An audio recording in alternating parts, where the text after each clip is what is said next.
Good afternoon.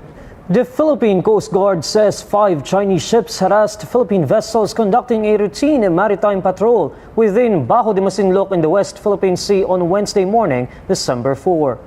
In a statement, a PCG spokesperson for the West Philippine Sea, Commodore J. Tariela, says Chinese Coast Guard vessels 5303, 3302, 3104 and People's Liberation Army Navy vessels with bow numbers 500 and 571 conducted several aggressive actions against vessels of Philippine Coast Guard and the Bureau of Fisheries and Aquatic Resources. Tariela says Chinese Coast Guard 3302 fired a water cannon at the BRP Datu Pagbuaya at around 6:30 a.m., aiming directly at the vessel's navigational antennas while it was located 60 nautical miles south of Bajo de Masinloc. Following this hostile action, Tariela adds that Chinese Coast Guard 3302 intentionally sideswiped the BRP Datu Pagbuaya on its starboard side. Shortly thereafter, at 6:55 a.m., Chinese Coast Guard 3302 launched a second water cannon attack on the same vessel. Aside from these, Tariela says that PCG vessels, including the BRP Teresa Magbanwa, faced blocking, shadowing, and dangerous maneuvers from People's Liberation Army Navy vessel 500 and Chinese Coast Guard 503. He further says that BRP Cabra was subjected to reckless maneuvers by Chinese Coast Guard 3104 at a distance of 300 yards.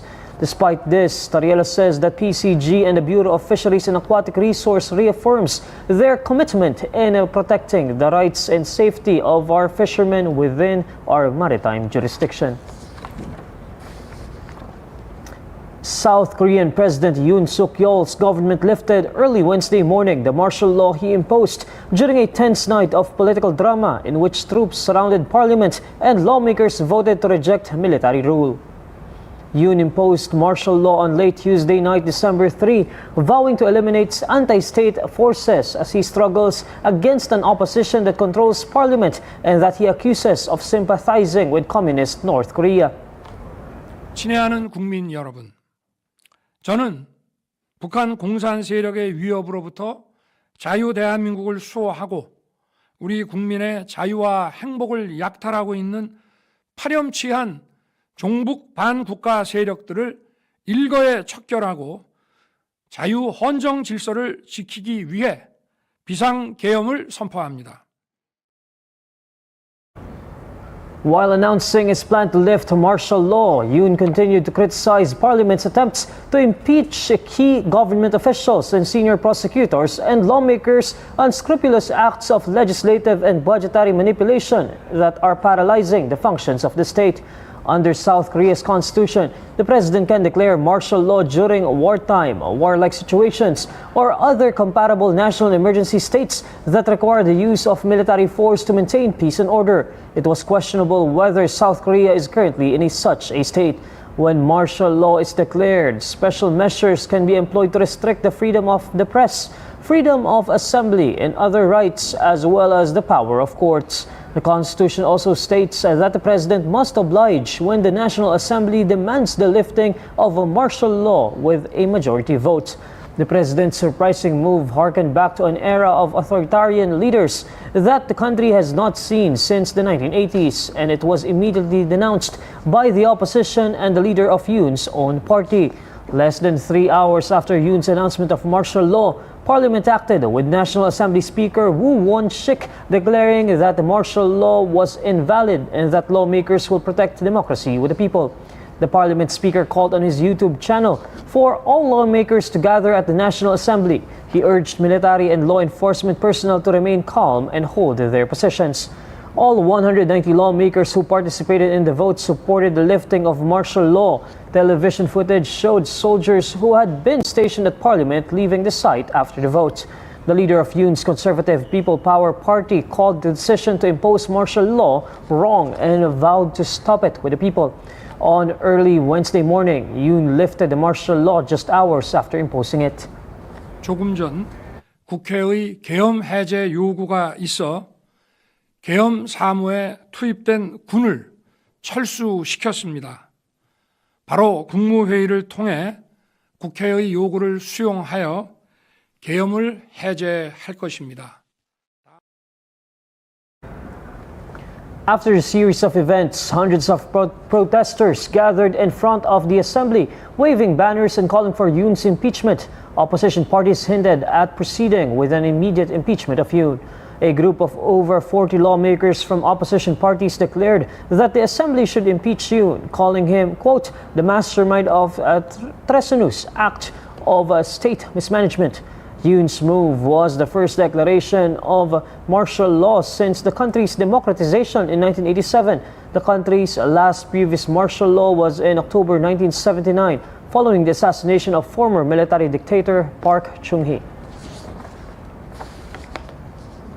The Department of Foreign Affairs says Harry Roque and his wife Myla Roque personally appeared before the Philippine Embassy in Abu Dhabi on November 29, adding that the two were able to present valid passports and appear to be staying in United Arab Emirates legally. In a statement on Wednesday, December 3, the agency said the Philippine Embassy in Abu Dhabi extended consular services to Harry Roque and his wife as required for documents executed abroad for use in the Philippines. According to DFA, Roque and his wife availed of consular services, particularly notarial services, adding that these do not require a prior appointment. The DFA statement came after the Bureau of Immigration's pronouncement that Roque likely left the country through illegal means. According to Bureau of Immigration Commissioner Joel Anthony Viado, their records show that Roque has no recent attempt to depart the country through formal channels. Viado said that the agency's legal team is already studying filing more cases against Roque for his supposed illegal travel. Roque has an outstanding arrest order from the House of Representatives after being cited for contempt and ordered detained due to his failure to submit documents that would justify the alleged sudden increase in his wealth. The Supreme Court upholds the conviction of a man for qualified trafficking, affirming that the use of online chat logs and videos as evidence does not violate the right to privacy when they are used to establish whether a crime has been committed. In an 18-page ruling promulgated on October 9, 2023 and made public on Tuesday, December 3, the High Court's Second Division rejected Yul Vincent Rodriguez's argument that his recorded chat logs and videos were inadmissible as evidence due to violations of his right to privacy. The court clarifies that under Public Act No. 10173 or the Data Privacy Act of 2012, the law permits the processing of sensitive personal information when it is related to determining criminal liability and necessary for the protection of lawful rights and interests in court proceedings. The court further notes that Rodriguez could not rely on Republic Act No. 4200 or the Anti-Wiretapping Act because its prohibition only applies to the interception of telephone communications through physical wiretapping.